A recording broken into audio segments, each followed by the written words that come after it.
Karena pemerintah salah strategi urusan corona, ternyata berdampak parah bagi ekonomi Indonesia. Ambyar ekonominya. DPR pun rapat.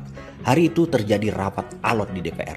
Para wakil rakyat sedang membuat rencana anggaran yang rumit. Perdebatan panjang berhari-hari tersebut menjadikan para anggota tersebut kelelahan.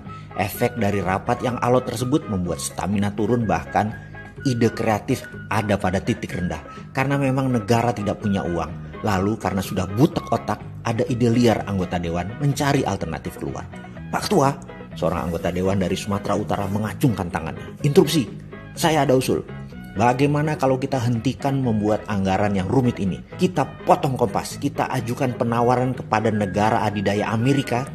Kita jadikan Indonesia negara bagian sekutu mereka, sehingga kita tidak perlu repot-repot buat anggaran. Suara lantang dan keras ciri Sumatera menggema. Para anggota yang sangat kelelahan sudah lelah mendengar usulan tadi seakan-akan tercerahkan.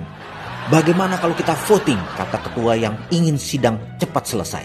Tiba-tiba di sudut ruangan dengan medok Jawa seorang wakil rakyat dari Jawa Tengah berteriak, "Interupsi Pak Ketua." Seketika ruangan hening. Saya setuju kita menjadi negara bagian Amerika. Tapi kalau kita menyerah begitu saja, itu tidak patriotis. Kita lebih bermartabat kalau kita menyatakan perang dengan Amerika. Suara gaduh di ruangan berkumandang. Saya setuju, kata para wakil di berbagai daerah. Kalau kita menyatakan perang kemudian kita kalah, kita menjadi negara sekutu Amerika. Pekerjaan kita jadi ringan, mereka yang mengerjakan anggaran buat kita.